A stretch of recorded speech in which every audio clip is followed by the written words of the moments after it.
गुज़रे उसमें हमारे फॉरेन एक्सचेंज रिज़र्व जो थे वो तकरीबन 16-17 से गिर कर कोई 9 के करीब पहुंच गए, यानी आधे हो गए। दूसरी जानिब क्योंकि डॉलर को सस्ता रखा गया तो इंपोर्ट्स जो हैं वो एक्सपोर्ट से दुगनी हो गई, और इन तमाम तीनों का असर ये पड़ा कि हमारे पास डॉलर्स ख़त्म हो गए कि हम अपनी मईशत को अच्छे अंदाज में चला सकें। और साइमल्टेनियसली यानी उस वक्त में जो हमारे कर्ज़े थे वो भी बढ़कर कोई 25,000 अरब रुपए हो चुके थे, और जो डेट और लायबिलिटीज़ हैं उनको मिलाया जाए तो तकरीबन 30,000 अरब या 30 खरब बन चुके थे। तो एक ऐसी सिचुएशन थी कि जिसमें ये एक्सटर्नल अकाउंट का जो सिचुएशन में हम एक डिफ़ॉल्ट की जानिब देख रहे थे, और साथ ही साथ जो हमारे अखराजात थे वो आमदनी से काफ़ी ज़्यादा थे, और बुनियादी तौर पे हम अपनी हुकूमत में जो ग्रोथ हासिल कर रहे थे वो बाहर से कर्ज़ लेकर मुल्क के अंदर ख़र्च करके कर रहे थे।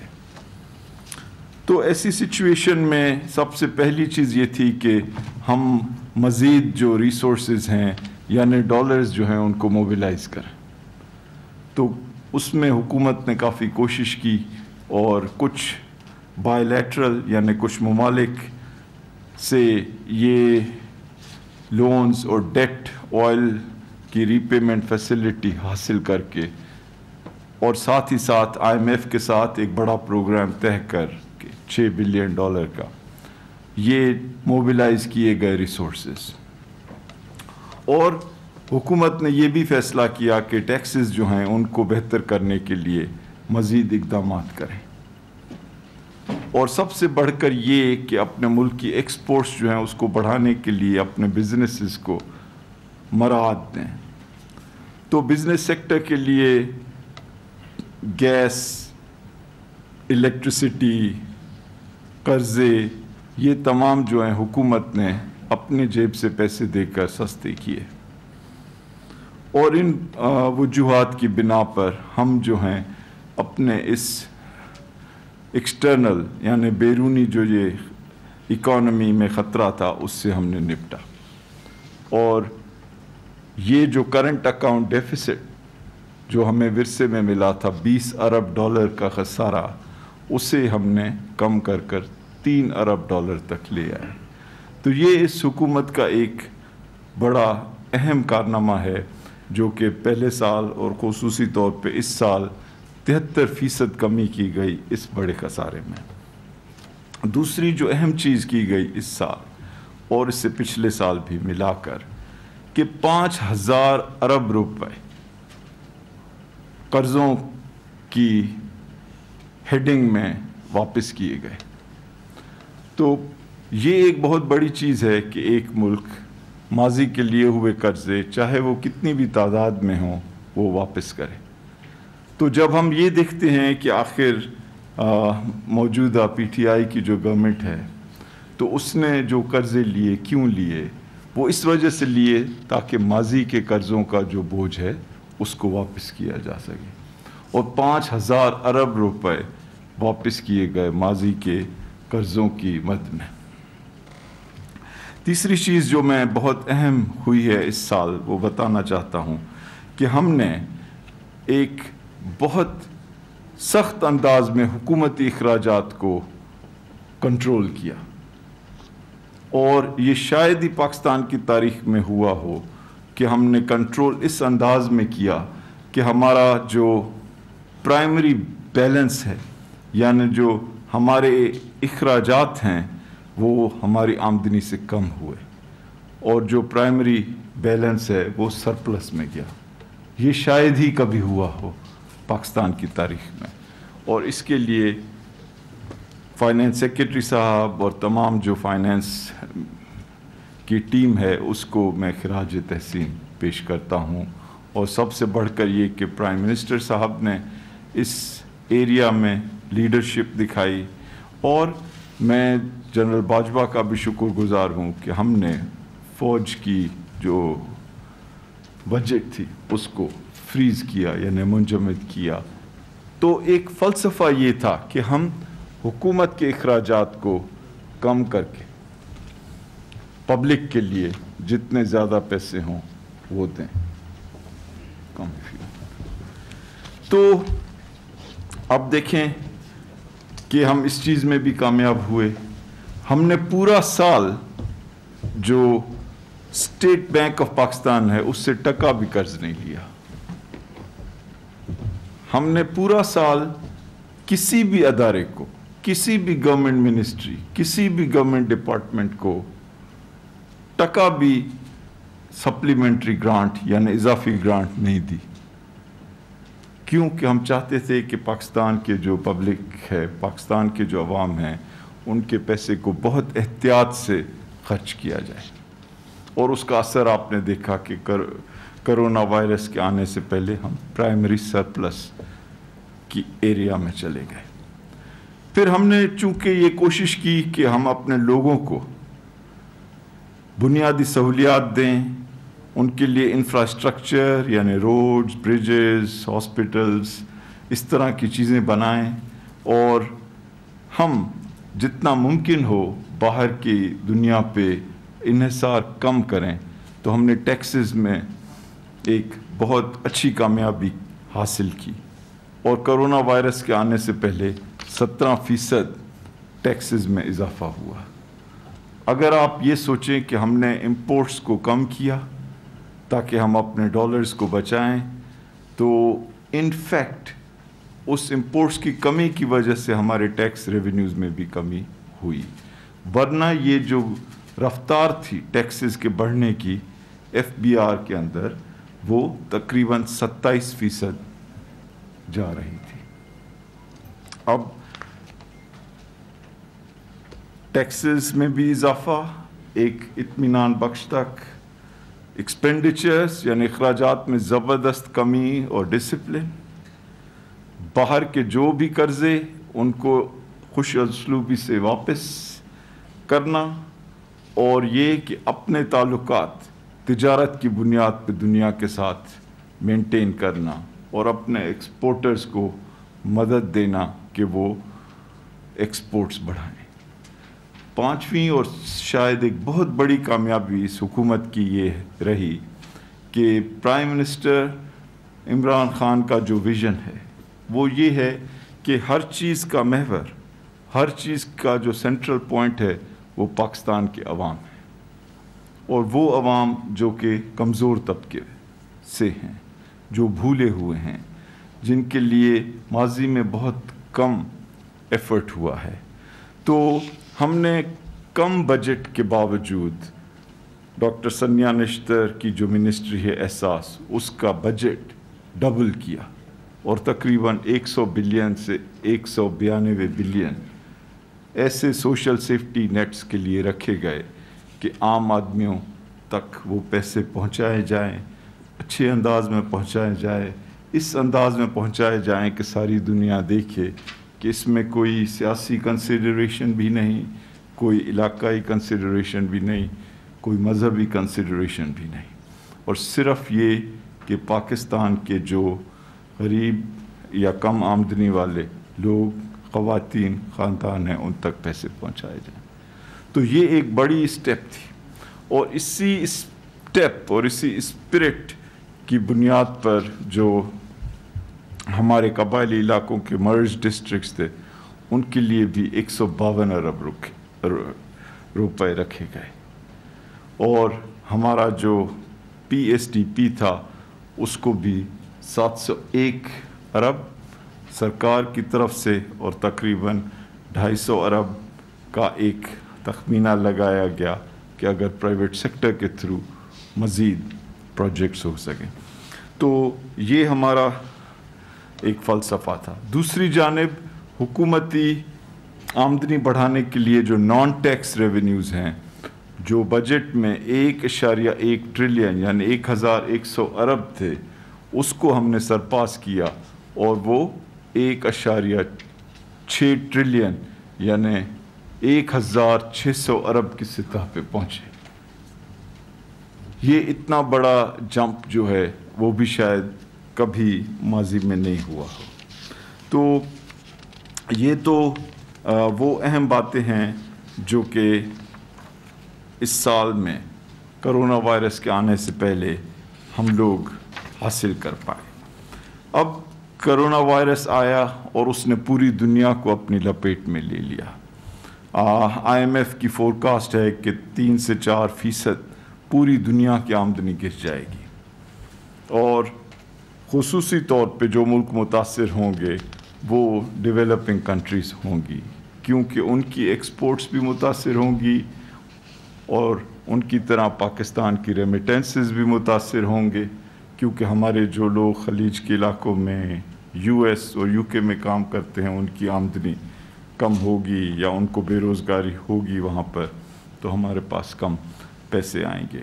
اور اگر دنیا کی ڈیمانڈ جو ہے وہ کانٹریکٹ یعنی کم ہوتی ہے تو ہماری ایکسپورٹس جو ہیں وہ بھی نگیٹیولی متاثر ہوں گی اور ہوئیں.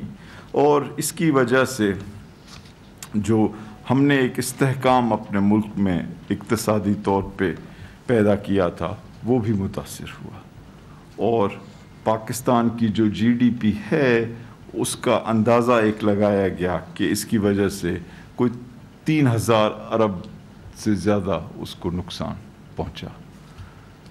اب کرونا کے بارے میں کوئی بھی چیز یقین سے کہنا مشکل ہے، کیونکہ مختلف لوگ مختلف طریقوں سے ایسٹیمیٹ کر رہے ہیں کہ کس چیز پہ کتنا اثر ہوا.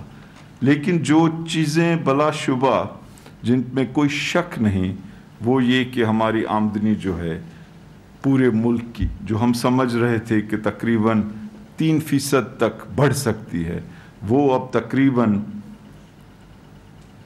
0.4 یعنی 0.4 کم ہوگی. تو اس کا مطلب ہے کہ ہمیں اس کی وجہ سے کوئی 3 سے 3.5% جو ہے اپنی قومی آمدنی میں نقصان دیکھنا پڑا. ساتھ ہی ساتھ ہمارے ایکسپورٹس بھی متاثر ہوئے ہیں. ریمیٹنسز اس وقت اتنے زیادہ متاثر نہیں ہوئے ہیں لیکن ہونے جا رہے ہیں. اب ایف بی آر کی جو ٹیکس کلیکشن تھی جو ہم سمجھ رہے تھے کہ تقریباً اسی رفتار پہ اگر چلتی رہے گی تو 4700 تک 4700 ارب تک پہنچ سکتی تھی، وہ اب 3900 تک بمشکل پہنچ رہی ہے. تو یہ بھی آپ سمجھیں کہ کوئی 750-800 ارب روپے کا نقصان ہوا ایف بی آر کو اس کی ٹیکس کلیکشن میں. اور قدرتی بات ہے کہ اس ماحول میں ہم نہیں چاہتے کہ ہم اپنے بزنس یا سٹیزنز کے اوپر مزید گرفت مضبوط کریں ٹیکسز کے لیے، کیوں کہ اس وقت جو ریکوائرمنٹ ہے وہ یہ ہے کہ ہم لوگوں کی مدد کریں اور ان تک لیکویڈیٹی یعنی کیش یا لونز پہنچائیں کہ وہ ملک کے اندر جو سکڑتی ہوئی معیشت بن رہی ہے کرونا کی وجہ سے اس سے اچھی طرح نمبر آزما ہو سکے. تو حکومت نے پہلے ہی یہ فیصلہ کیا کہ ہمیں کرونا وائرس سے اچھے انداز میں معیشت کو بچانا ہے اور اپنے لوگوں کو بچانا ہے. اور اس کے لیے آپ نے دیکھا کہ 2 طرح کے پیکج دیے گئے، کم از کم 2 طرح کے.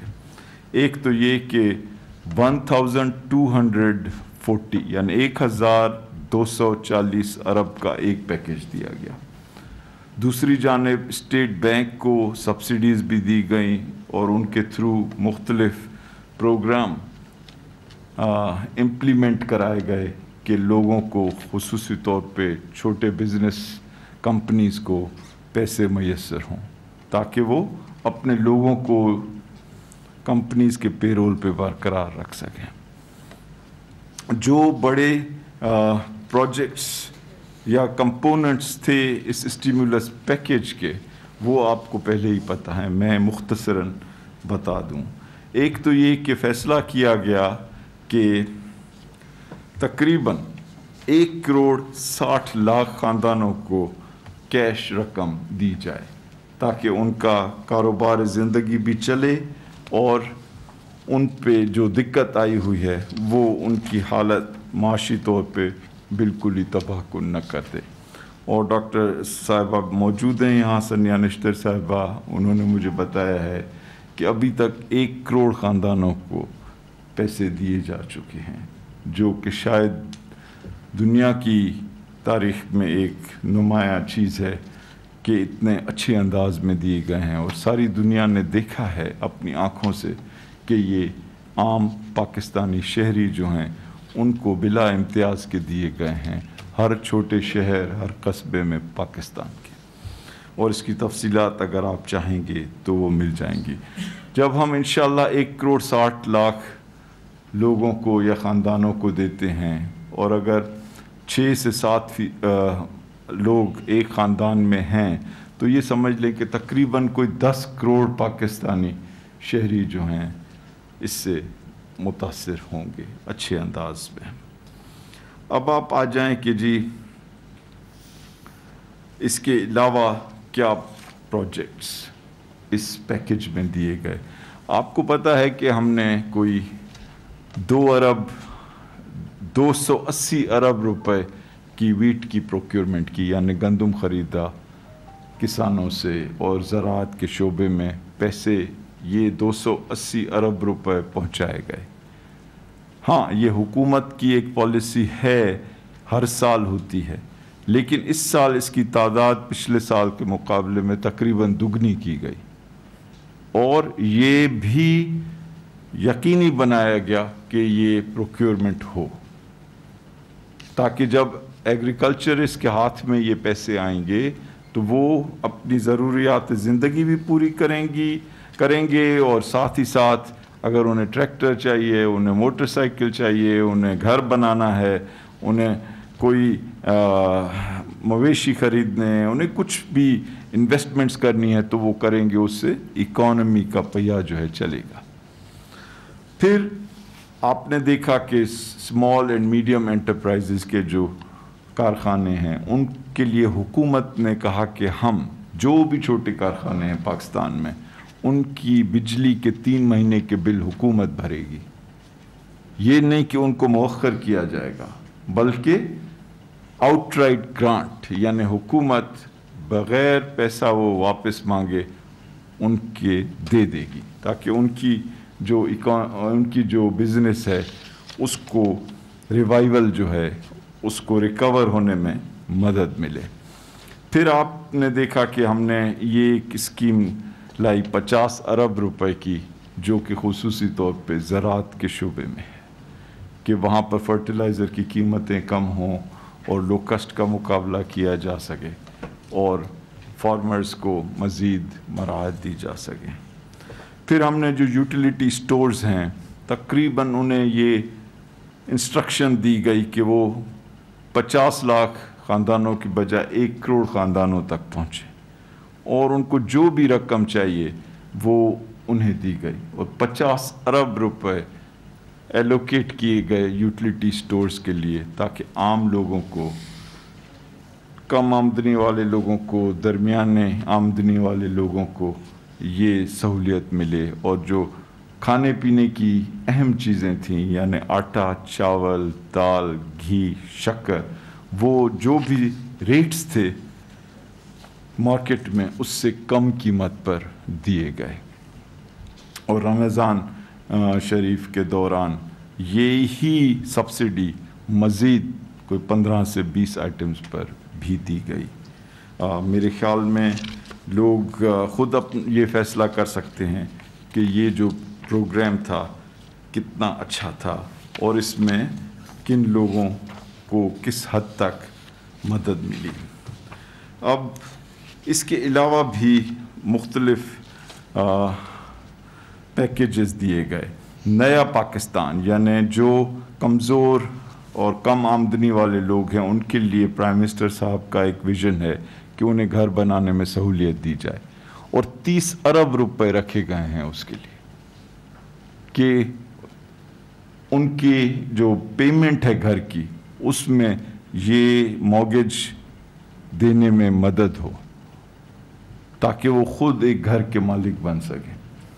اور اس میں ٹیکسز کی چھوٹ بھی دی گئی اور کنسٹرکشن انڈسٹری کے لیے ایک مکمل پیکیج دیا گیا جس میں ٹیکسز جو ہیں وہ فکس ٹیکس کی بنیاد پر دیے گئے تاکہ ایف بی آر کی طرف سے کوئی ہریسمنٹ نہیں ہو.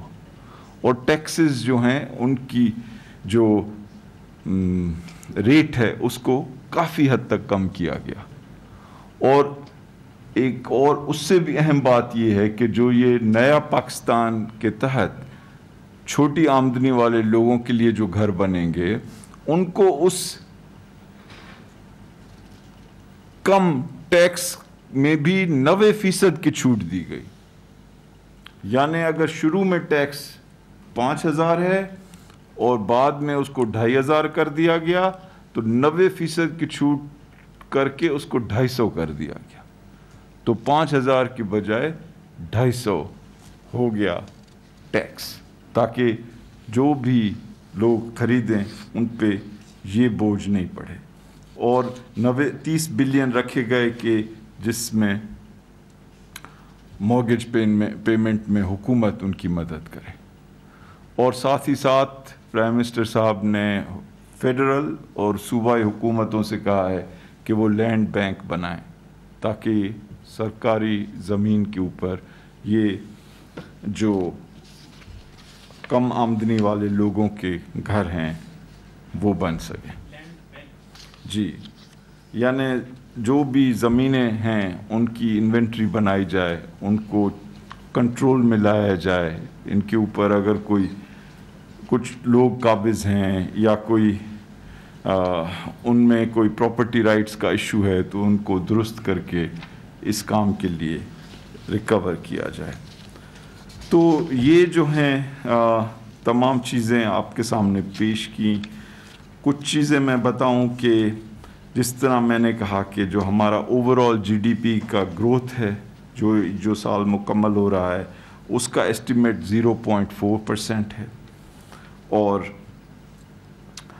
اس میں ایگریکلچر کی گروتھ تقریباً 2.67% ہے. انڈسٹری جو ہے اس میں خاص طور پہ وہ متاثر ہوئی اور وہ نگیٹو 2.64 ہے. اور سروسز کا سیکٹر جس میں خاص طور سے جو کاروباری شعبہ ہے جسے ہم ہول سیل اور ریٹیل ٹریڈ کہتے ہیں اس میں نگیٹو 3.4%.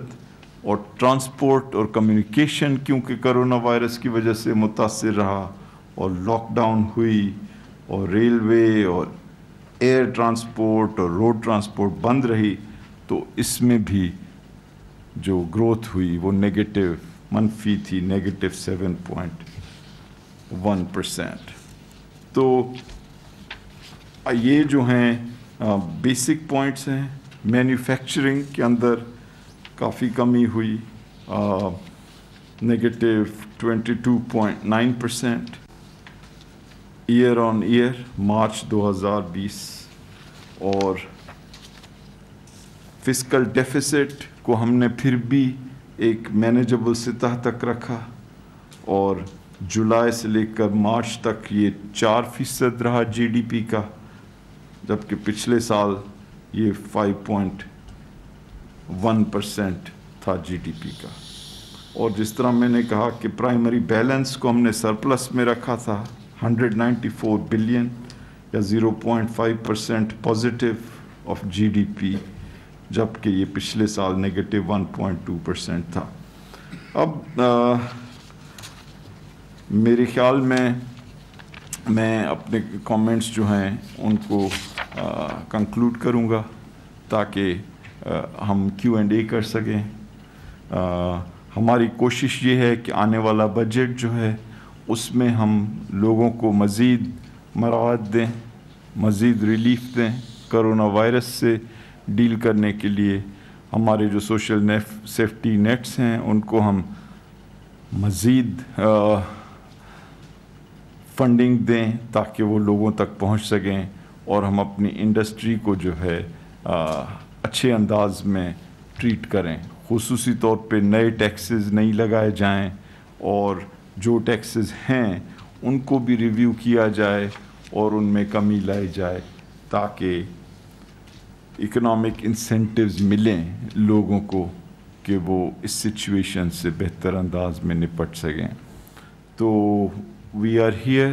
میں بہت شکر گزار ہوں اپنے کولیگز کا، خصوصی طور پہ رزاق داؤد صاحب، حماد اظہر صاحب، ڈاکٹر عشرت حسین، خسرو بختیار صاحب، سنیا نشتر صاحبہ، اسد عمر صاحب، ہمارے پارلیمنٹری سیکرٹری قریشی صاحب، اور میری چیئرپرسن نوشین صاحبہ، فائنانس سیکرٹری صاحب کا میں ذکر کر چکا ہوں، ہمارے نئے اسپیشل سیکرٹری محسن مشتاق صاحب، اور آف کورس جو اکنامک سروے کے ٹیم کے لیڈر تھے ڈاکٹر امتیاز.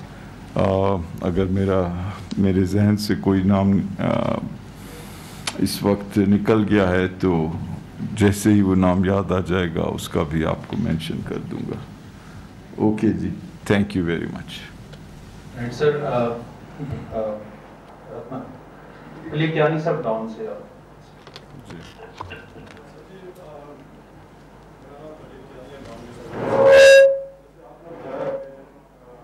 جو جی ڈی پی کا اس دفعہ پرفارمنس رہی ہے وہ -4% رہی ہے. اس طرح ہم جو دیکھ رہے ہیں کہ دوسرے جو لوگ ہیں، آئی ایم ایف نے -1.5% کا اسٹیمیٹ کیا، ابھی لیٹسٹ جو ورلڈ بینک کی آئی ہے وہ -2.6 کر رہی ہے. تو وٹ از دی ڈفرینس؟ کون سے نمبرز ایسے ہیں کہ جس کی بیسس پہ آپ -4% ایکسپیکٹ کر رہے ہیں اور ان کے زیادہ نظر آ رہے ہیں؟ ایک اور دوسرا، جو بھی صورتحال ہو، اس نیگیٹو گروتھ کی وجہ سے کتنا نقصان ہوگا، یعنی کتنے لوگ پاورٹی میں مزید چلے جائیں گے اور کتنے لوگ بے روزگار ہونے کا خدشہ ہے؟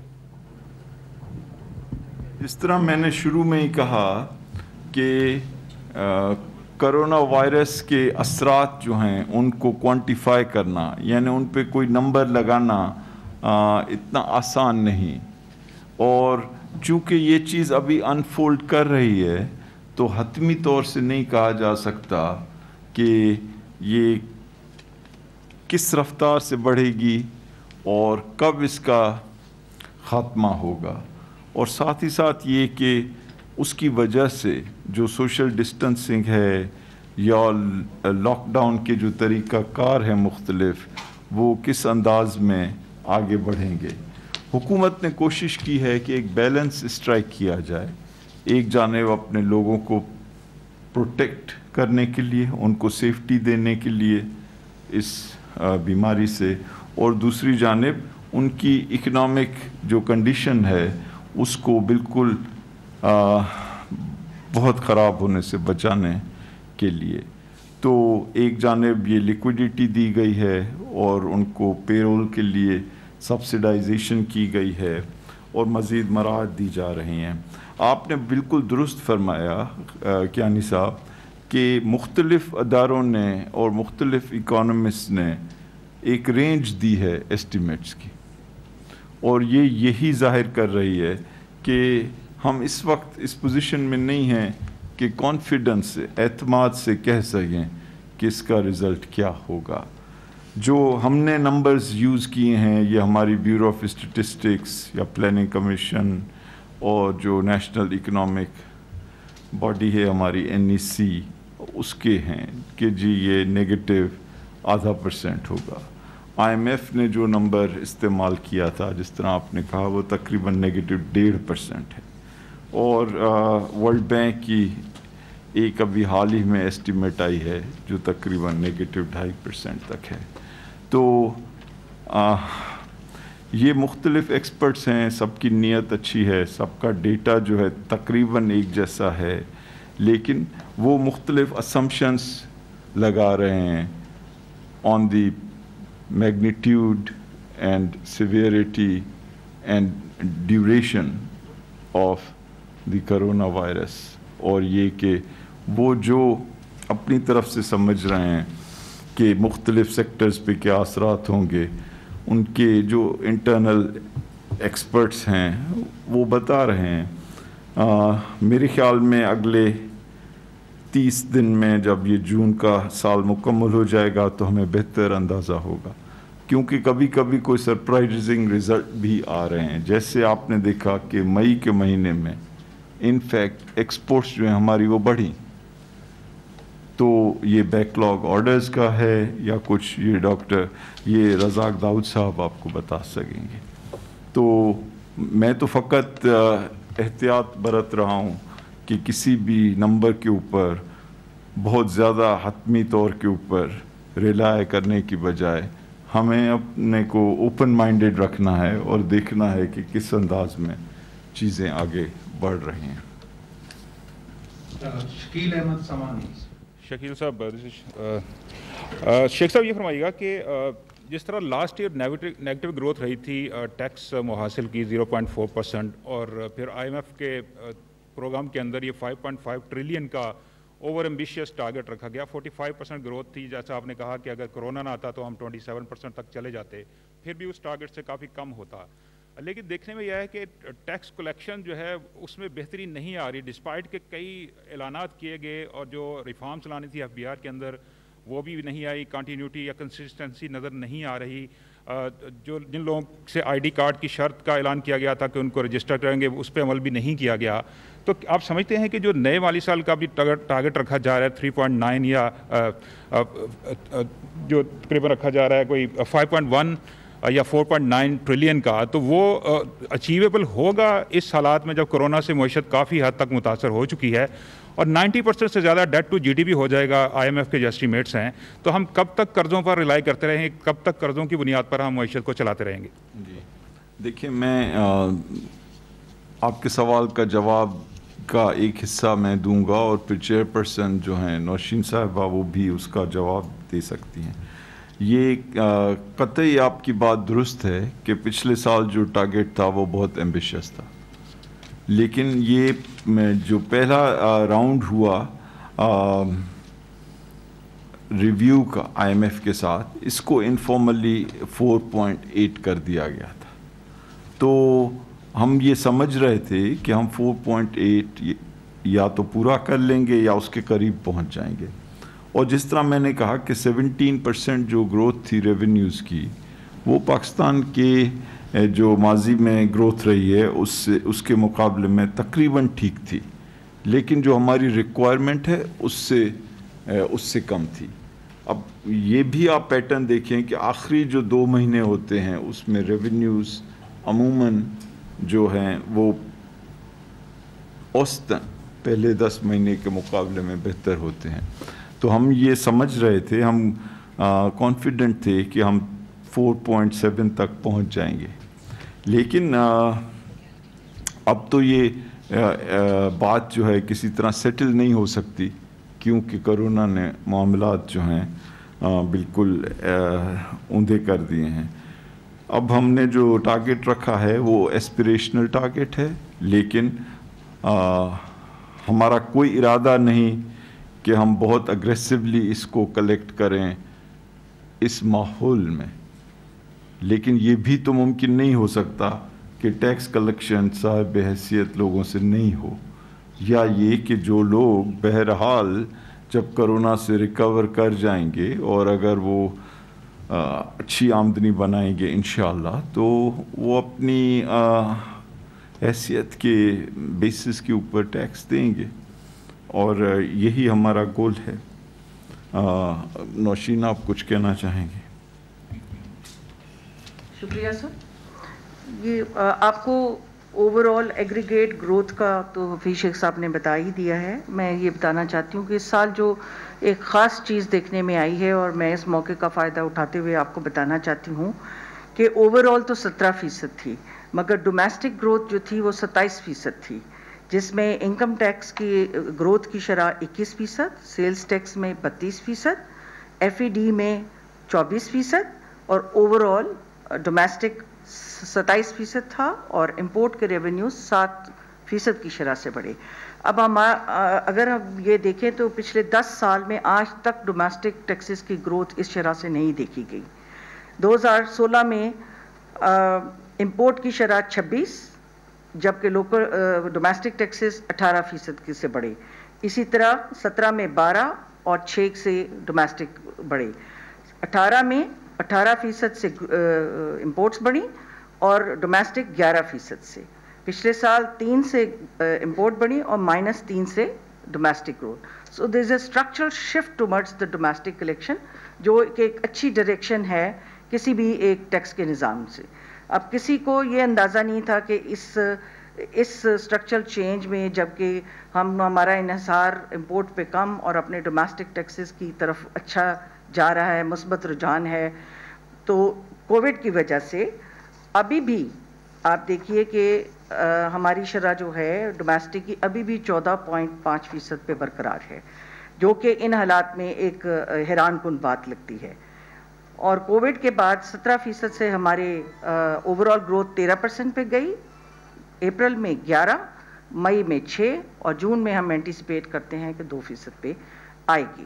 تو اگر ہم اسی رفتار سے چلتے جاتے تو ہمارے محصولات کی جو گروتھ کی شرح تھی وہ کسی سٹینڈرڈ سے domestically was over all very satisfactory. اور اس کا برملا اظہار IMF کی ٹیمز اور بھی انٹرنیشنل ایجنسیز جو آئیں انہوں نے اس کا اظہار کیا کہ یہ سیٹسفیکٹری ہے. اسی وجہ سے انہوں نے اس کے ٹارگٹس ڈاؤن کیے تھے کہ امپورٹ کی کمپریشن کی وجہ سے یہ ٹارگٹس اچیو نہیں کیے جا رہے. Thank you. شکریہ میم. ہمارے ساتھ زوم پر بھی ہمارے کچھ صحافی دوست موجود ہیں. جیو نیوز کے اشر میلکم صاحب سوال کرنا چاہتے ہیں, کائنڈلی ان کا مائک کھولیں. جی میلکم صاحب. جی شیخ صاحب, میں اشرف ملکم جیو سے. میرے 2 سوال ہیں جی. ایک تو ہمیں اس وقت جو ہمارے قرضوں کی شرح ہے GDP کا, وہ لیٹسٹ نمبرز کے مطابق شاید 98% ہے. اس پہ یہ فسکل رسپانسبلٹی ایکٹ کی کیا یہ خلاف ورزی نہیں ہے؟ دوسرا سوال سر کہ اس وقت ہماری جو گروتھ ابھی ہم نے فکس کیا اگلے مالی سال کے لیے وہ 2.3% ہے, جب اسٹیٹ ورلڈ بینک کا ابھی سے کہنا ہے کہ اگلے سال بھی پاکستان کی جو گروتھ ہے وہ نیگیٹو ہوگی.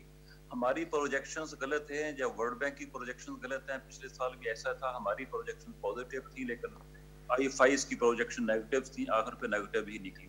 اسی دفعہ بھی مالی سال شروع ہونے سے پہلے ہی ہماری اور IFIs کی پروجیکشن میں فرق ہے. اور ہمارا کہنا ہے 2.3% ہوگی جبکہ وہ کہہ رہے ہیں کہ نیگیٹو.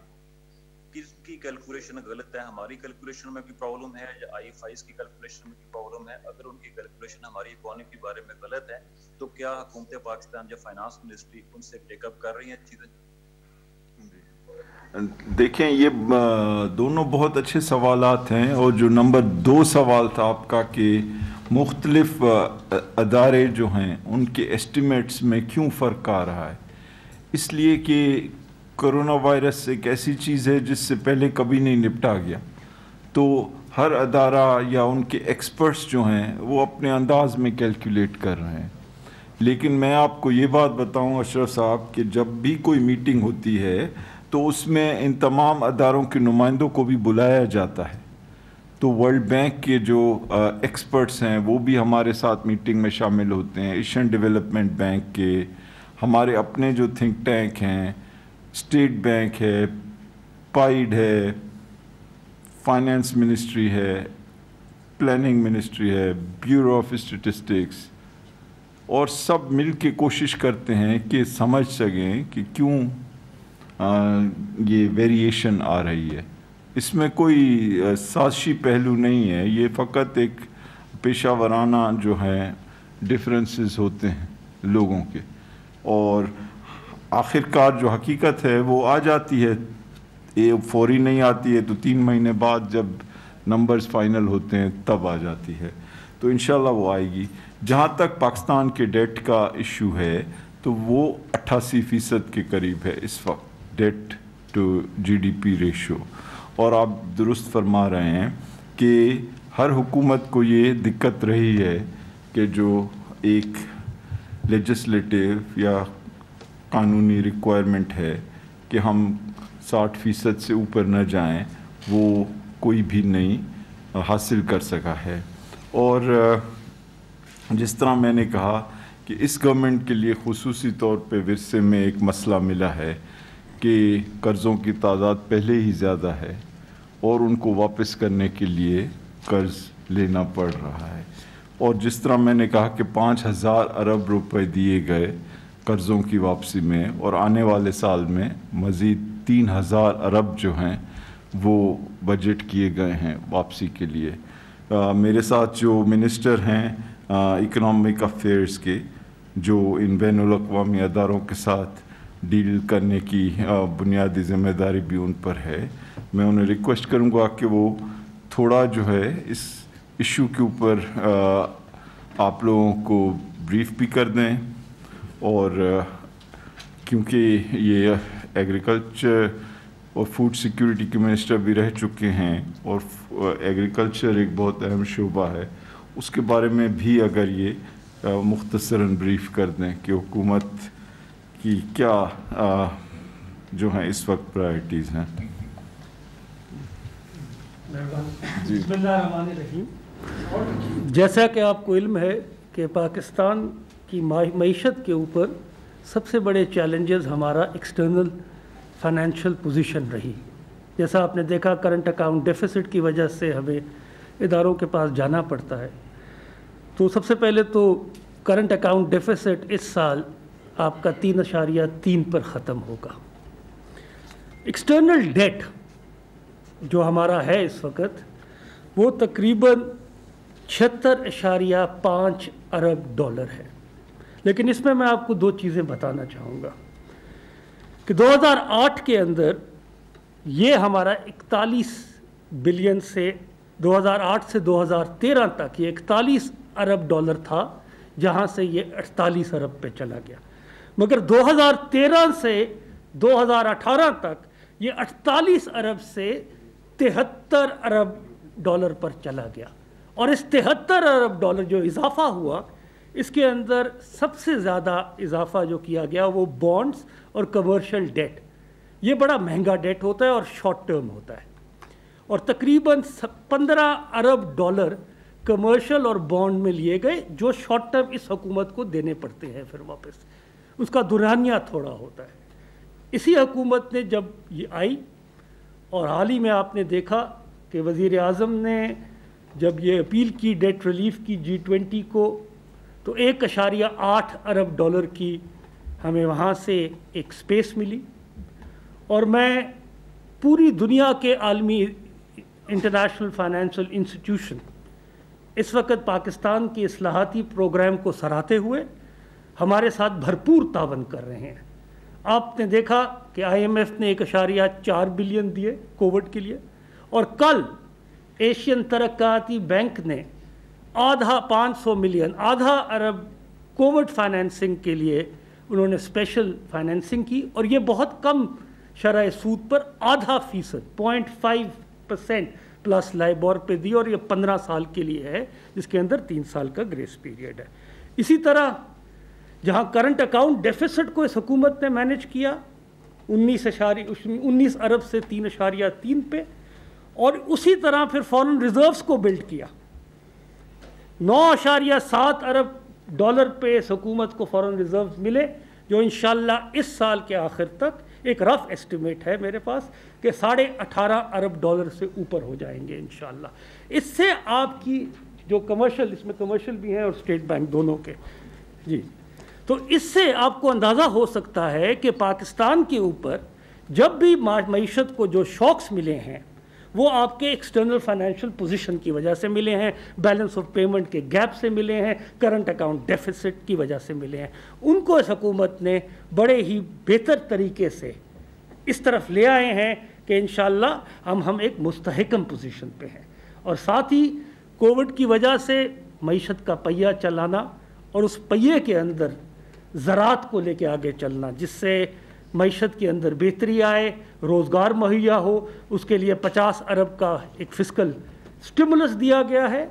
और आपको पता ही है कि वज़ीर आज़म पाकिस्तान ने एक एग्रीकल्चर इमरजेंसी प्रोग्राम के तहत 300 अरब रुपए का एक मरबूत ज़रई तरक्याती बजट रखा गया है, जो मेजर क्रॉप्स की प्रोडक्टिविटी वो और इरिगेशन के निज़ाम को, पानी को की मुहैया करने का जो निज़ाम है और उसकी तरसील है, उसको बेहतर बनाने के लिए रखा गया है। तो मेरे नज़दीक इस हुकूमत के जो चैलेंजेस थे सबसे बड़े, ख़ास तौर पर एक्सटर्नल अकाउंट के जो चैलेंजेस थे वो बड़ी बेहतर तरीके से इस वक्त बहुत बेहतर तरीके से एड्रेस किए गए हैं और पूरी दुनिया IMF, वर्ल्ड बैंक, एशियन तरक्याती बैंक, एशियन इंफ्रास्ट्रक्चर बैंक और मुख्तलिफ इंटरनेशनल फाइनेंशियल इंस्टीट्यूशंस इसी चीज़ों को देखते हुए पाकिस्तान के साथ इस सफ़र के अंदर हमारे हम सफ़र हैं और रहेंगे। Thank you. Thank you Makhdoom साहब। शाद अंसारी साहब, रोजनामा एक्सप्रेस। मेरा क्वेश्चन दो हैं। एक तो डॉक्टर साहब ये कि ये बता दीजिएगा कि आपने बताया कि 5,000 अरब कर्जा आपने वापस किया है, आपने अब तक कितना कर्जा लिया है? और दूसरा ये कि जो 30,000 अरब का कर्जा था अब कितना हो गया है पर पाकिस्तानी, अब कितने का मकरूज हो गया है? और दूसरा मेरा क्वेश्चन ये है कि आपने कहा है कि जब आप आए तो आपको विरसे में डूबी हुई मैशत मिली। उसमें सर एक चीज़ ये है कि आप सब जितने भी इस वक्त भी स्टेज पे बैठे हुए हैं ये सारे पिछली 2 अदवार में रहे हैं, क्या ये आप लोगों के अपने खिलाफ चार्जशीट नहीं है? और क्या आप इसका कुफारा अदा करेंगे कि आज हम इस पोजीशन में हैं कि आपने इस डूबती हुई मैशत को, हम ये कह सकते हैं कि आपने बचा लिया है और मैशत को जो है वो तरक्की के राह पे लगा लिया है और आप अपने माजी का कुफारा इससे अदा कर देंगे? जी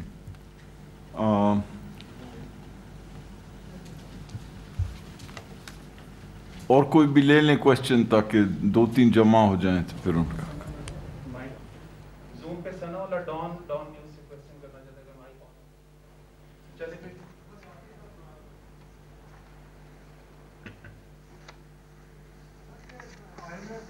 पाकिस्तान का जो गहरा रिलेशन है जी, मामलात में भी उसका एक बड़ा रिलेशन आता है। कभी ये खबर आ जाती है कि जी IMF वाले रूठ गए, कभी ये खबर आ जाती है कि IMF वाले राजी हो गए।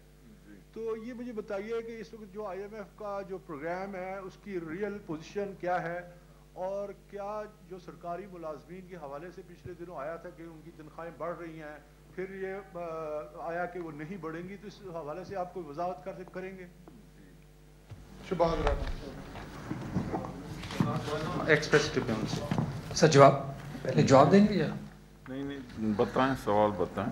डॉक्टर साहब 2 सवाल हैं। एक तो आपने जो प्रीएम्बल था आपका उसमें लग ऐसा रहा है कि सारा जो GDP का लॉस है, कॉन्ट्रैक्शन है, वो बिकॉज ऑफ कोरोना, लेकिन जो प्लानिंग मिनिस्ट्री की असेसमेंट है which is officially part of the annual plan coordination committee working paper कि even before corona your economy was eclipsed because of high interest rate, devaluation, tough IMF programme.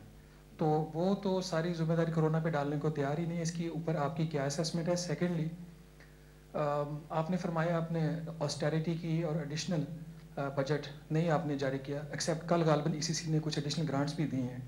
उस आपका ये सारी austerity, tight fiscal discipline एक side पर, और आपके 2 फैसले जून लास्ट ईयर आपने कैश बफर जनरेट किया 1000 से 1200 अरब रुपए का, वो बैंक में रखकर आप सूद दे रहे हैं, आपकी कंपल्शन है वो अपनी जगह पे हैं। दूसरा आपने जो डेट की रीप्रोफाइलिंग की स्टेट बैंक वाली, आप काइबोर पे पहले आप कर्जा ले रहे थे, उनको सूद दे रहे थे जो कर्जा था माजी का, उसको आप लेके काइबोर प्लस 70 बेसिस पॉइंट पे। तो ये जो 2 फैसले थे आपके, इसकी वजह से गालबन 250 से 300 अरब रुपया additional annual debt servicing cost है। Would you like to review these 2 decisions in the next fiscal year? एक और ले sir. Thank you very much sir. ये सारे लोग जो हैं वो क्वेश्चन कर रहे हैं इस साल के जो आपके एस्टिमेट्स हैं उनके ऊपर, लेकिन मेरा क्वेश्चन ये है कि ये जो पिछले साल का आपका GDP ग्रोथ को आपने रिवाइज किया 3.3 से 1.9%, मुझे दुनिया में कोई ऐसी मिसाल बता सकते हैं कि इतनी बड़ी रिवीजन हुई हो? और मैं नहीं कहता कि उसके अंदर जो है वो कोई बदनीति है, लेकिन क्या ये शो नहीं करता there is fundamentally something wrong with the statistics of Pakistan? और दूसरा मेरा सवाल ये है सर कि करंट अकाउंट डेफिसिट के अलावा कोई इकोनॉमी का कोई इंडिकेटर एक ऐसा है जिसके अंदर कोई बेहतरी आई हो? Thank you very much. जी एक और कर रहे हैं? जी जी एक हम जूम पे फिर ले लेते हैं, शायद है न्यूज़ 1 से, उनका काइंडली माइक ऑन करें।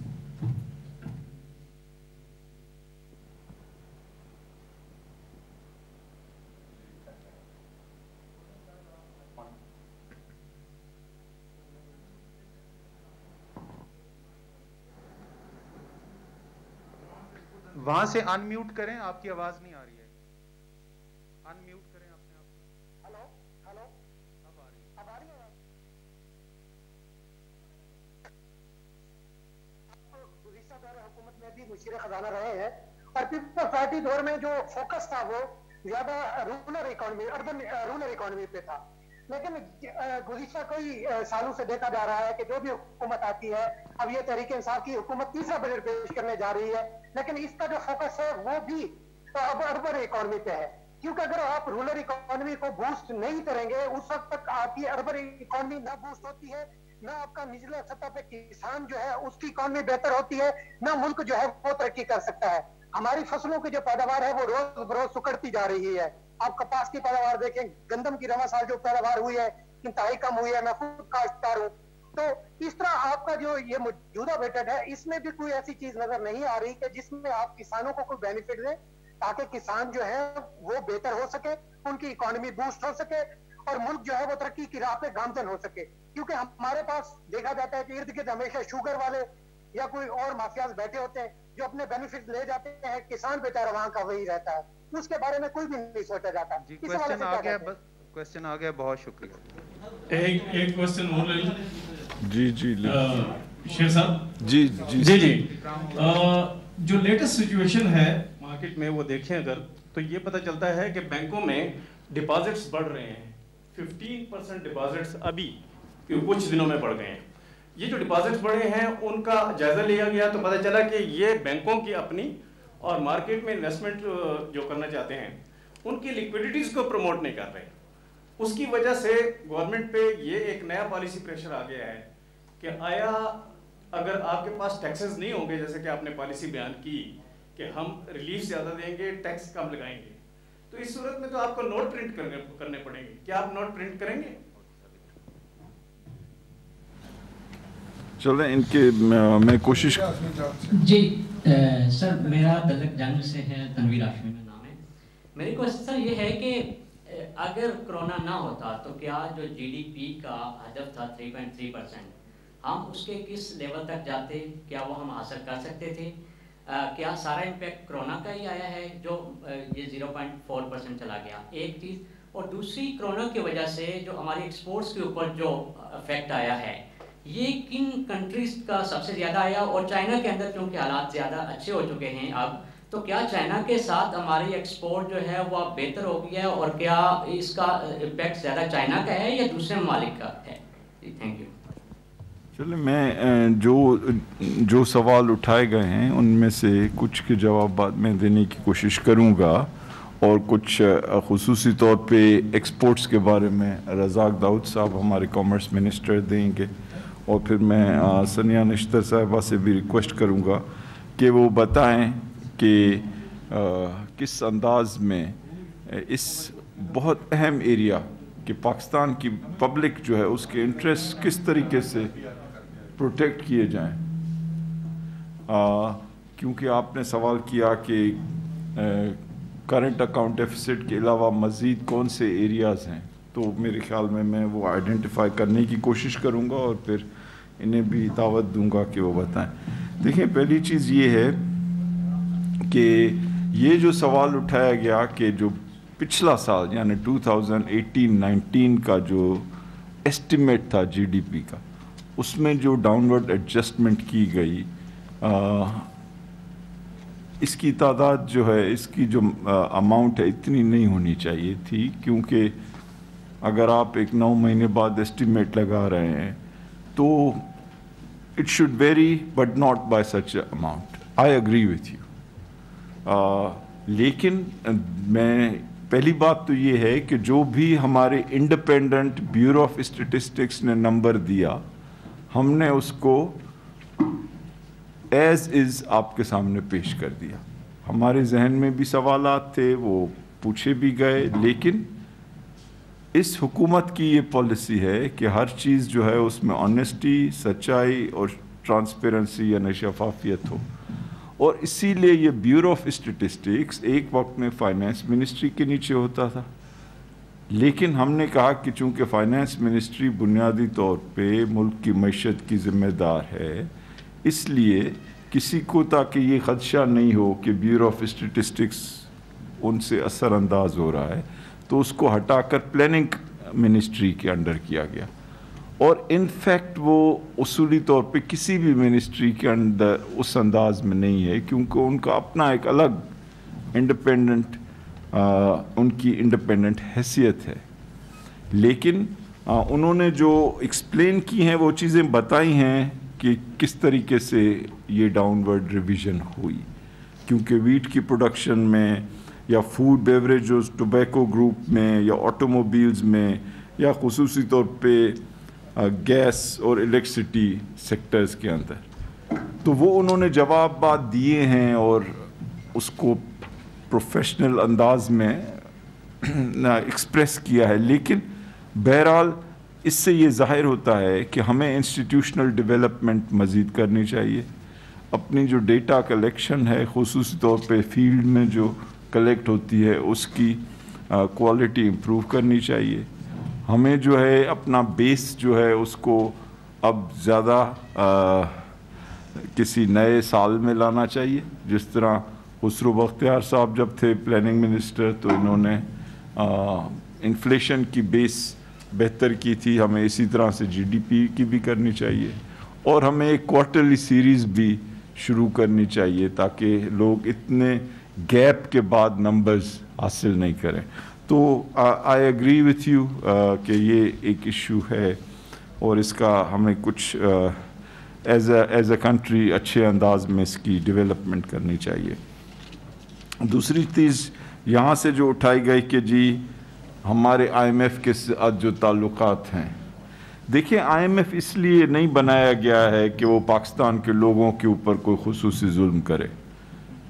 IMF का बनने का बुनियादी मकसद 200 मुल्क जो हैं उन्होंने मिल के ये इंटरनेशनल इंस्टीट्यूशंस बनाई हैं और IMF का बुनियादी मकसद यही है कि वो दुनिया में जो माली निज़ाम चल रहा है उसमें इस्तेहकाम लाने के लिए कोशिश करे और अगर कोई मुल्क उनसे मदद चाहे अपने इक्तिसादी बहरान से निकलने के लिए तो उनकी मदद करे। और हम भी जब IMF के पास जाते हैं तो ऐसे नहीं है कि IMF भाग रहा होता है हर एक के पीछे कि आके आप हमसे मदद ले लें।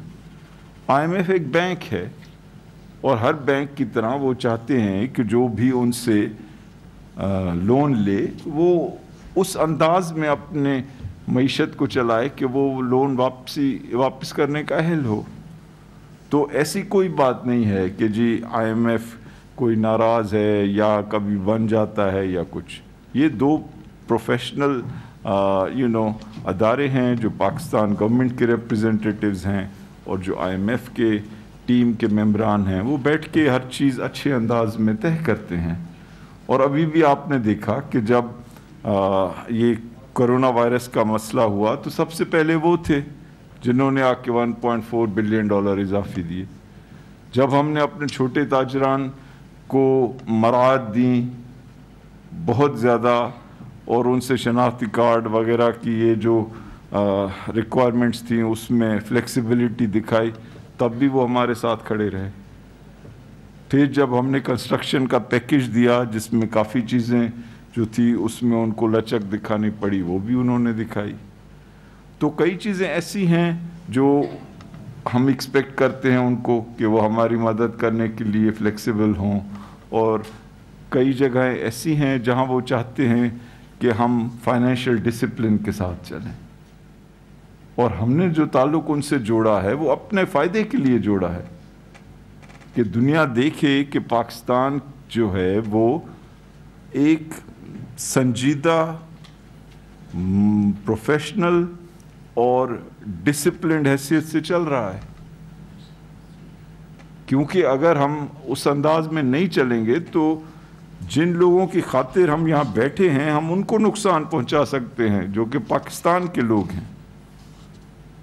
और अगर हम कॉस्ट को अपनी हुकूमती कॉस्ट को कंट्रोल करेंगे या अपने रेवेन्यूज़ को बढ़ाएंगे या दुनिया के साथ अपने एक्सपोर्ट्स बेचने में अच्छी पेशरफ्त करेंगे या अपने कमज़ोर लोगों की मदद करेंगे तो वो हमारे ही लिए और हमारे मुल्क के लिए बेहतर समझा जाएगा। अच्छा, अब एक और सवाल हुआ कि जी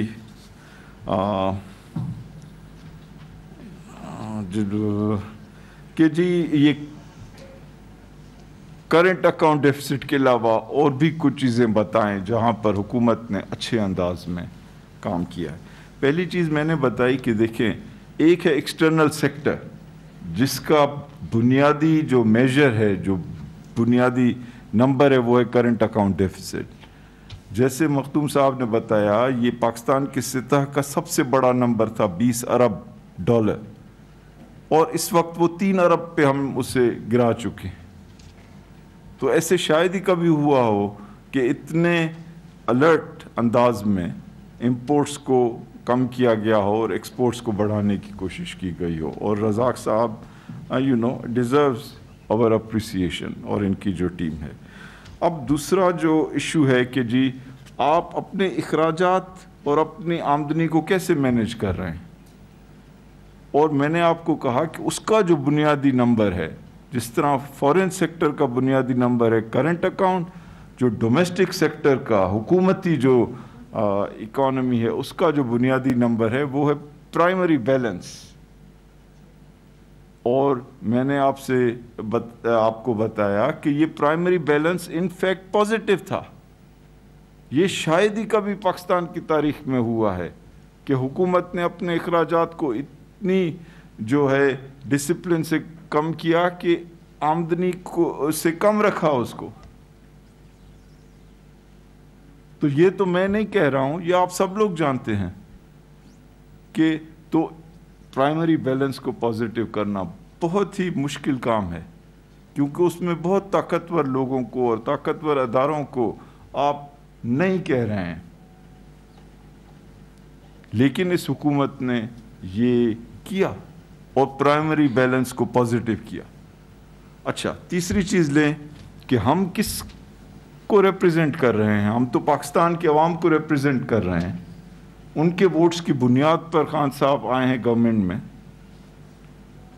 तो उनकी तो पहली रिक्वायरमेंट ये है ना कि पाकिस्तान के लोगों को जितनी सपोर्ट दी जाए, तो क्या उनका डबल दुगना नहीं किया गया बजट? कभी ऐसे हुआ है कि 192 अरब रख दिए जाए पाकिस्तान की जो कम आमदनी वाले लोग हैं उनके लिए, और सनिया निश्तर जैसी खातून को लगा दिया जाए जिसकी इंटेग्रिटी और प्रोफेशनलिज्म में किसी को कोई शक नहीं? तो ये भी हुआ और लोगों ने देखा है, और हम खड़े हैं कि भाई कोई तनकीद करनी है करो, नहीं तो अच्छा ही नहीं करते हो तो बुराई भी नहीं करो।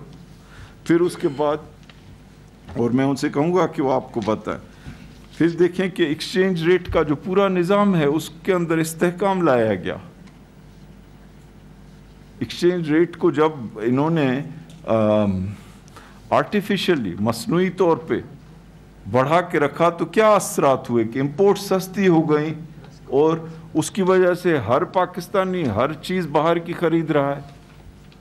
टूथपेस्ट भी बाहर के हैं, तो अंगूर भी बाहर के हैं, तो कॉफ़ी भी बाहर की है, तो टिश्यू पेपर भी बाहर का है, और कोई फ्रांस की चीज़ खा रहे हैं, तो कोई जी स्विट्ज़रलैंड का चॉकलेट खा रहे हैं। भाई खाएं, बेशक खाएं, लेकिन पैसे तो दें ना उसके। तो हमने उनके ऊपर टैक्सेस लगाए ताकि महंगे हों, ठीक है जी, बिल्कुल बिल्कुल बेशक खाएं, लेकिन मैं ये कह रहा हूं कि हुकूमत की ये जिम्मेदारी है कि अपनी चीज़ें बाहर भेजने में ज़्यादा इंटरेस्टेड हो ना, बजाय इसके कि बाहर की चीज़ें अपने लोगों को बेचने में। तो उसको भी एक इस्तेहकाम दिया गया। आपने देखा कि कई महीनों से उसमें एक जो है स्टेबिलिटी रही, और उसकी वजह से लोग यहाँ आए। फॉरेन डायरेक्ट इन्वेस्टमेंट, ये नंबर भी आप देख लें, 127% इसमें इजाफा हुआ ये जो साल है। अगर 137% FDI के अंदर देखें ना, मैं ये कह रहा हूं कि मैं एक नंबर कोट कर रहा हूं आपको। अगर आप समझते हैं कि आपके पास दूसरा कोई नंबर है जो जो جی وہ بھی بتائے جا سکتے ہیں, وہ بھی سب بتائے جا سکتے ہیں, لیکن میں پہلے لسٹ کر لوں نا ساری وہ چیزیں. پھر آپ آ جائیں کہ جی non tax revenue. Tax revenue تو بہت ضروری ہے, لیکن نان ٹیکس ریونیو بھی جمع کرنا حکومت کی ذمہ داری ہے, تاکہ وہ پیسے آپ لوگوں پہ لگائے جا سکیں پاکستان کی پبلک کے اوپر. تو نان ٹیکس ریونیو کا جو ٹارگٹ تھا 1100 ارب کا تھا اس سال جمع کرنا, تو حکومت نے کتنا جمع کیا؟ 1600 ارب جمع کیا, 500 ارب روپے اضافی جمع کیے. یہ بھی تفصیلات ساری آپ کو دی جا سکتی ہیں. بالکل. تو یہ ساری تفصیلات جو ہیں, میں ابھی ہمارے بیٹھے ہیں اسپیشل سیکریٹری محسن مشتاق صاحب, آپ ان کو نان ٹیکس ریونیو کی بریک ڈاؤن بھی دیں اور ساتھ ہی ساتھ ایف ڈی آئی کا بریک ڈاؤن بھی دیں. ٹھیک. اچھا, اب کیا بتاتا جاؤں یا کیا تھک گئے ہیں آپ لوگ نے؟ چلیں ابھی جو ہے جی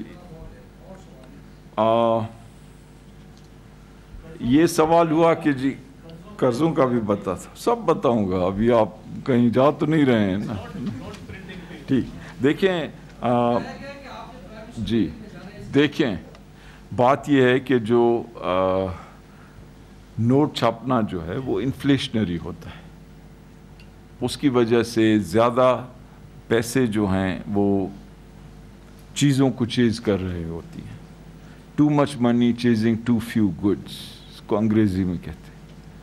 تو یہ جو ڈیفیسٹ فائنینسنگ کا طریقہ ہے وہ اتنا اچھا نہیں ہے اور وہ شفاف نہیں ہے, کیونکہ ایک حکومتی ادارہ دوسرے حکومتی ادارے کو دے رہا ہے پیسے. جی, تو میں یہ کہہ رہا ہوں کہ ہماری پالیسی یہ رہی ہے کہ ہم اسٹیٹ بینک سے بورو نہیں کریں, تاکہ فیڈرل گورنمنٹ, اس کی فائنانس منسٹری جو ہے وہ چیلنج کرے اپنے کو کہ اپنے کاسٹ کم کرے, بجائے اس کے کہ اسٹیٹ بینک سے پیسے لیتی جائے اور خرچ کرتی جائے. ہم چاہتے ہیں کہ اس ملک میں نظم و ضبط ہو, اس ملک میں مالی ڈسپلن ہو, اس ملک میں لوگ کو کوئی آسان راستہ نہیں ہو کہ وہ پبلک کے اوپر بوجھ ڈالیں انفلیشن کا. سو یہ ایک بہت اچھی سینسیبل سوچ کے یہ پالیسی اڈاپٹ کی گئی ہے. دیکھیں اب یہ ہوا کہ جی اس حکومت نے بھی ڈیٹ لی ہے. جس طرح میں نے کہا کہ اگر آپ دیکھیں گے تو ان ڈیٹس کے 2-3 کمپوننٹ ہیں, کہ اگر آپ نے پہلے سال ڈیٹ لیے, اور میں آپ کو ایسٹیمیٹس دے رہا ہوں, ان کا پریسائز نمبر جو ہے وہ محسن صاحب آپ کو دے دیں گے. اگر آپ نے 7.5 ٹریلین کے لون لیے تو پہلے سال 2019, تو اس میں کوئی 3 حصے ہیں, ایک وہ 4 حصے ہیں. ایک وہ حصہ ہے جو آپ مزید اخراجات اپنے پورے کرنے کے لیے لے رہے ہیں, وہ تقریباً کوئی 1.5 ٹریلین کے قریب ہے. باقی جو ہیں وہ آپ ماضی کے قرضے دینے کے لیے لے رہے ہیں, یا آپ جو کاغذوں کے اوپر ری ویلیویشن ہو رہی ہے, روپی کی ڈیپریسیشن کی, وہ دکھا رہے ہیں. آپ قرض نہیں لے رہے ہیں. آپ نے جو قرض لیے ہوئے ہیں ان کو روپیوں میں جب آپ کنورٹ کر رہے ہیں تو وہ زیادہ نظر آ رہے ہیں, کیونکہ اگر آپ نے $100 کا قرض لیا ہے تو وہ ڈی ویلیویشن سے پہلے 100 روپے ہے اور ڈی ویلیویشن کے بعد 150 روپے. تو آپ مزید قرض نہیں لے رہے ہیں, آپ فقط یہ کہہ رہے ہیں کہ آپ کا $1 ہی کا قرض ہے, لیکن وہ روپیوں میں 100 کی بجائے 150 ہے, کیونکہ روپے اور ڈالر کی جو ریلیشن شپ ہے یا ریٹ ہے وہ چینج ہوا ہے.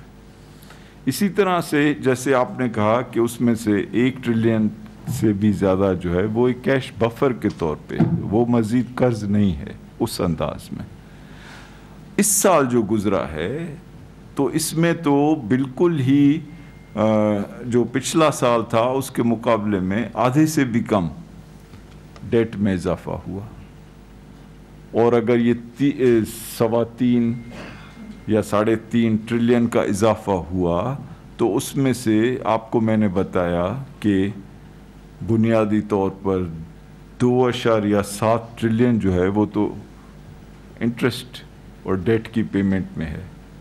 तो हुकूमत ने कोई ऐसे नहीं किया है कि जी अपने इखराजात बढ़ाए हों और उसके लिए कर्ज लिए हों, ऐसी कोई बात नहीं। अब आप मेरे ख्याल में मुझे इजाज़त दें, मैं आपके आ रहा हूँ आपके मासूम सवाल। पहले निश्तर साहिबा को दें इजाज़त कि वो 1-2 मिनट में जो हमारा बहुत बड़ा एक अचीवमेंट है जिसके बारे में मैंने जिक्र नहीं किया क्योंकि वो खुद करेंगी और जब तक वो करेंगी तो इंशाल्लाह मगरिब का टाइम भी हो जाएगा और फिर रज़ाक दाऊद साहब जी नहीं एक ले लेते हैं अभी तो फिर कौन जी बासी साहब बिजनेस रिपोर्टर। जी जी जी सर एक तो मुझे ये बताइएगा कि आपने इस साल की सारी प्रोजेक्शन एज यूजुअल 9 मंथ के बेसिस पे की हुई है। एक तरफ आप कह रहे हैं कि अनसर्टेनिटी हम कोरोना की वजह से नहीं कह सकते कि इकानमी को या हमारे आगे टारगेट क्या होंगे, तो क्या ये मीनिंगफुल हैं ये जो आपकी साल की प्रोजेक्शन है? सेकेंडली सर ये बताइएगा कि आपने 192 बिलियन जो आपने लोगों को दे रहे हैं इसका तो बड़ा आपने कैलकुलेट किया हुआ है, लेकिन ये जो आपके यहाँ शुगर क्राइसिस, वीट क्राइसिस और पेट्रोल क्राइसिस हो रहा है इसकी वजह से जो लोगों की जेबों से, गरीब आदमी की जेबों से पैसा जा रहा है, इसका भी कोई इकोनॉमिक सर्वे में या कहीं आपके जो प्रोजेक्शन है उसमें कहीं जिक्र है कि कितना आपने लोगों से ये एक कार्टेल्स जो है इन्होंने मिंट किया है पैसा? जी देखें, आपका जो सवाल है पहला कि जो प्रोजेक्शंस दी गई हैं क्या वो 9 महीने की बुनियाद पे हैं, तो एक्चुअली हमेशा जो प्रोजेक्शंस होती हैं वो 9 महीने की बुनियाद पे होती हैं हमेशा, तो ये कोई ऐसी अजीब व गरीब बात नहीं है। दूसरी चीज़ ये कि जो नंबर्स हैं वो गिराए गए हैं इसलिए कि हर एक को पता है कि आखिरी क्वार्टर में कोरोना वायरस आया, तो मैं अगर 9 महीने की बुनियाद पे जीडीपी आपको बता रहा होता तो वो 2.5 और 3 के दरमियान होता पॉजिटिव, लेकिन चूंकि हम कोरोना वायरस के बाद बता रहे हैं इसीलिए उसको नेगेटिव दिखाया गया है यहाँ पे -0.4। जहाँ तक आपका इशू है कि अगर कोई कार्टेल्स हैं तो इंशाल्लाह आप देखेंगे कि ये हुकूमत इन इम्परफेक्शन से, मार्केट की इम्परफेक्शन से किस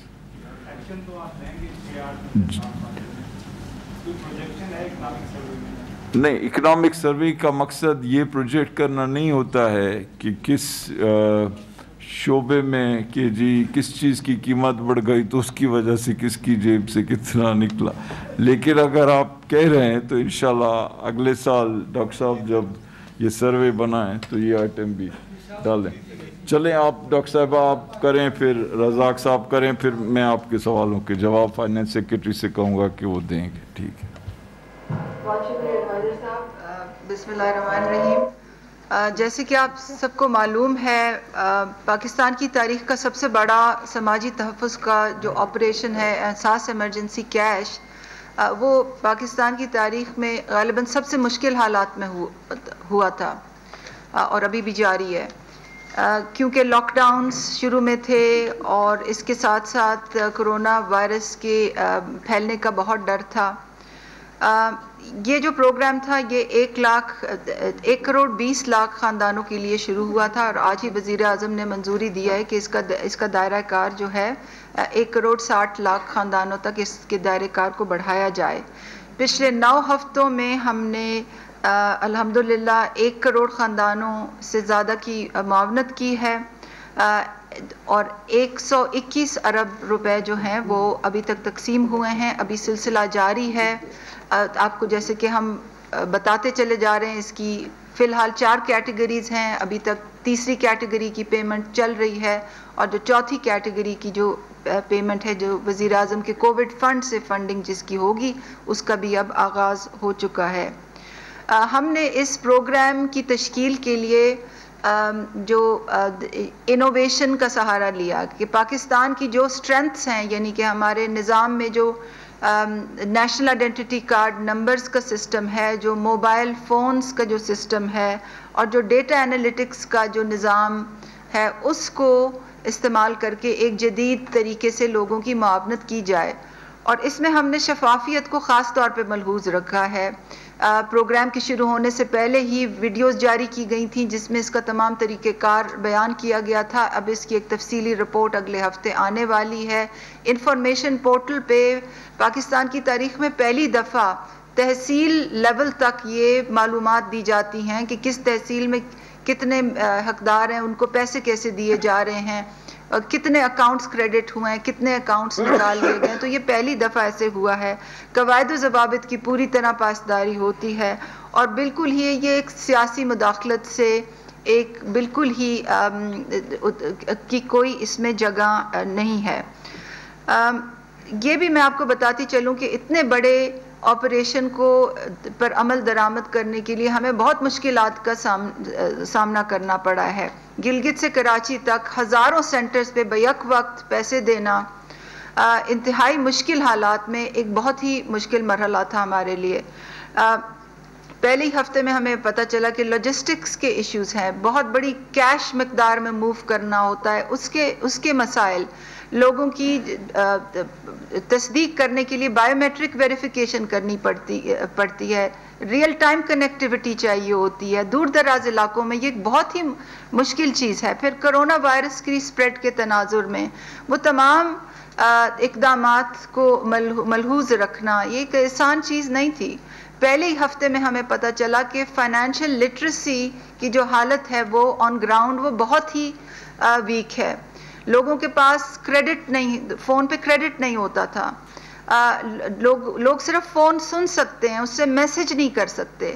ہم نے 8171 کی اسکیم کو فری کرایا، والنٹیئرز کو موبلائز کیا کہ لوگوں کو ہیلپ کریں کہ وہ میسج کریں.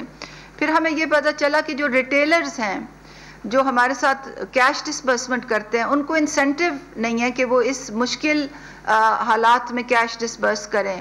ہم فوراً کیبنٹ کے پاس پروپوزل لے کے گئے کہ ان کی کمیشن پہ جو 24% جو ایڈوانس انکم ٹیکس لیوی ہوتا ہے اس کو معاف کیا جائے.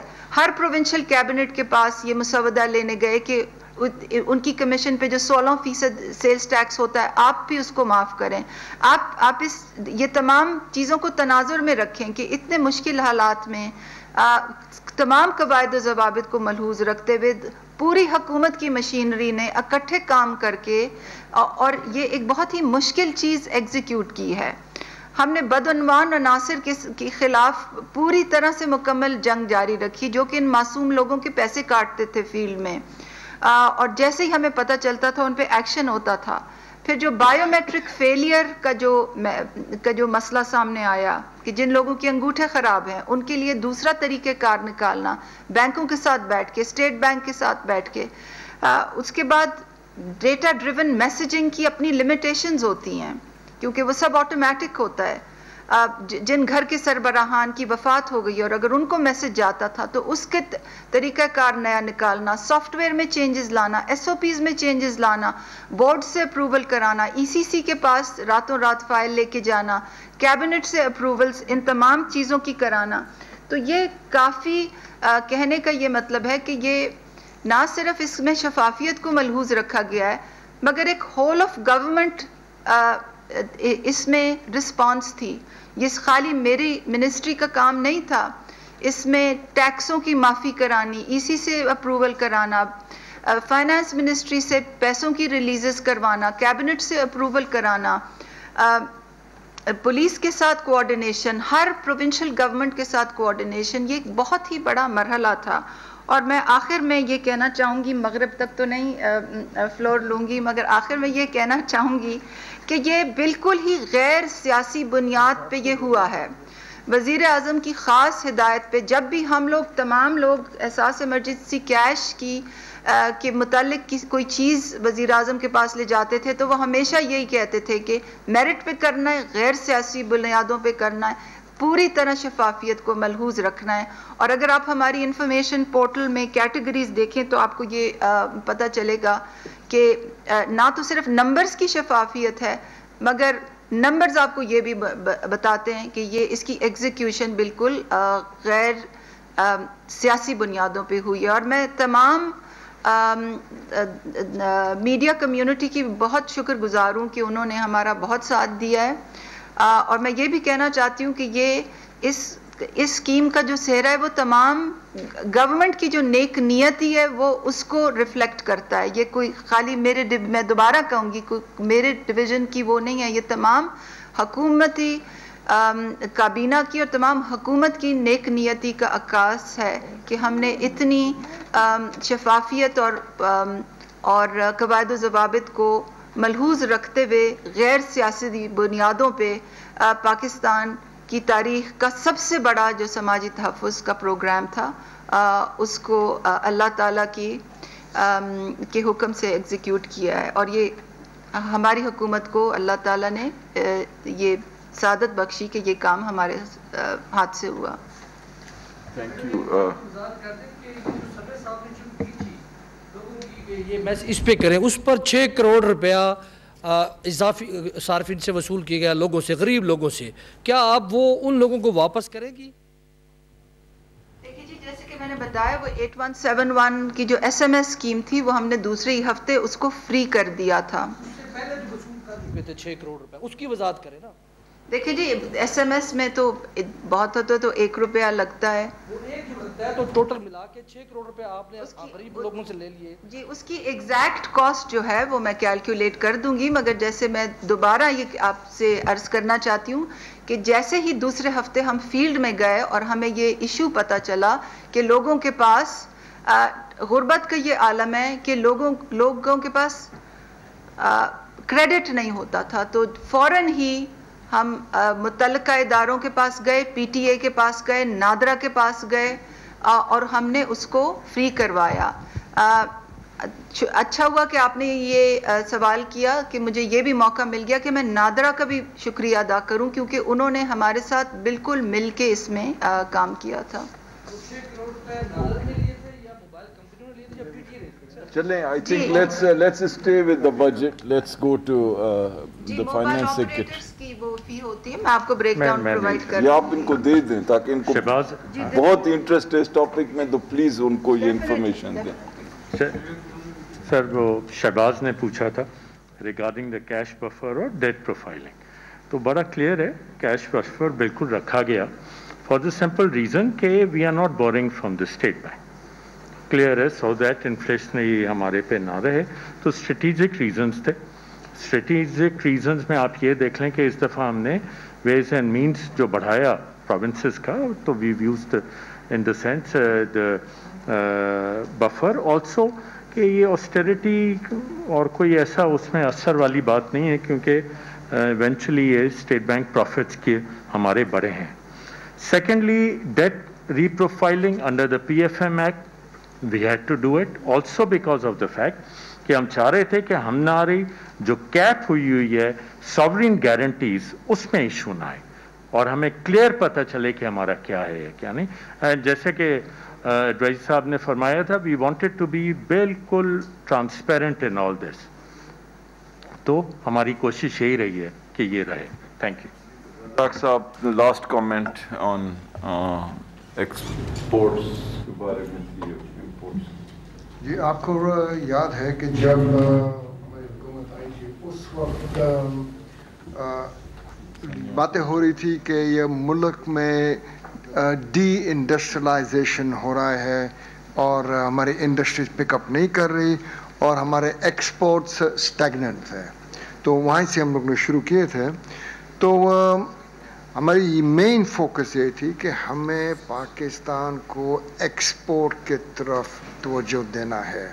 जब तक वी डोंट अर्न डॉलर्स हमारी स्टेबिलिटी कभी भी नहीं आएगी, तो वह तवज्जो दिए एक्सपोर्ट के ऊपर और बातें हुई एक्सपोर्ट के 2 मसले थे। उन्होंने एक्सपोर्टर्स ने कहा कि हमें हमारे रिफंड्स हमें मिलना चाहिए refund for sales tax, refund for DLTL, refund for income tax. तो एक तो ये था, और दूसरा जो मेन उनके लिए इशू था कि हमारे एनर्जी कॉस्ट बहुत ज़्यादा है. तो एनर्जी कॉस्ट के लिए हम लोग ने देखे कि एनर्जी कॉस्ट हमारे जो मेन कंपेटिटर्स है, इंडिया, बांग्लादेश, वियतनाम, कंबोडिया, उनका क्या रेट है. तो वो रेट हम लोगों ने उनको ऑफ़र कर दिए. और मैं समझता हूँ कि ये एक बहुत बड़ी बात थी कि हमारे एक्सपोर्टर्स को इंटरनेशनल प्राइसेस पर हम लोगों ने एनर्जी दिए. और फिर इसका नतीजा क्या निकला? इसका नतीजा ये निकला कि अल्हम्दुलिल्लाह हमारे एक्सपोर्ट्स बढ़ने शुरू हो गए. और फरवरी में, just 1 month before the corona hit us, हमारा exports in the month of February compared to February previously went up by 14%. तो इसका मतलब ये हुआ कि हम लोगों ने बिल्कुल सही डायरेक्शन में जा रहे हैं. फिर कोरोना आया तो मार्च में we went -6%, अप्रैल में -55% और मई में -34%. तो ऑब्वियसली हमारा काफ़ी हिट हुआ है. आपने सवाल पूछा था चाइना के बारे में. चाइना में यकम जनवरी इस साल 2020 में हमारे FTA लागू हो गया, वी स्टार्टेड. उसके फ़ौरन बाद ये कोरोना शुरू हो गया. तो इस वक्त चाइना का जो हमारा एक्सपोर्ट्स है ना, ये इट इज़ अबाउट $1.6 बिलियन और पिछले साल 1.7 था. तो तकरीबन 8% कम हो गया है. लेकिन मैं आपको अच्छी बात बताऊं कि 2-3 दिन पहले रिपोर्ट्स मिले हैं कि now China is buying cement clinker from Pakistan और हमारे शिपमेंट शुरू हो गए हैं. अल्हम्दुलिल्लाह ये अच्छी बात है कि ये हमारे पाकिस्तान में बेहद लाइमस्टोन है और वो अभी इसको प्रोसेस करके एक्सपोर्ट कर रहे हैं. तो एक्सपोर्ट्स ठीक जा रहे हैं. और आपको पता है कि हम लोगों ने लुक अफ्रीका पॉलिसी ने किया है कि अफ्रीका को तवज्जो दो. $1 बिलियन पीपल है वहाँ. तो और हमारे एक्सपोर्ट्स डाइवर्सिफाई हो रहे हैं. फार्मास्यूटिकल्स इंक्रीज़ हो रहे हैं, मीट एंड पोल्ट्री का इजाफा हो रहा है, एंड फ्रूट्स एंड वेजिटेबल्स में. ये तो आपको इसमें सारा डिटेल्स बता सकता हूँ, मेरे सामने है. लेकिन कोरोना वायरस की वजह से अभी आउट ऑफ फोकस हो गए हैं थोड़ा सा. लेकिन इंशाल्लाह मुझे उम्मीद है, रिपोर्ट्स मिल रहे हैं टेक्सटाइल साइड से कि हमारे जो ऑर्डर्स हैं ना वो वापस आ रहे हैं. लेकिन अभी मैं आपको कोई फिगर्स नहीं बता सकता कि कितना होगा. ये इंशाल्लाह 2 महीने में सब पता लग जाएगा. लेकिन मुझे उम्मीद है कि हमारे एक्सपोर्ट दोबारा बाउंस करेंगे. शुक्रिया. ओके जी, बहुत बहुत शुक्रिया. आप लोग यहाँ आए और आपने वक्त दिया. Thank you.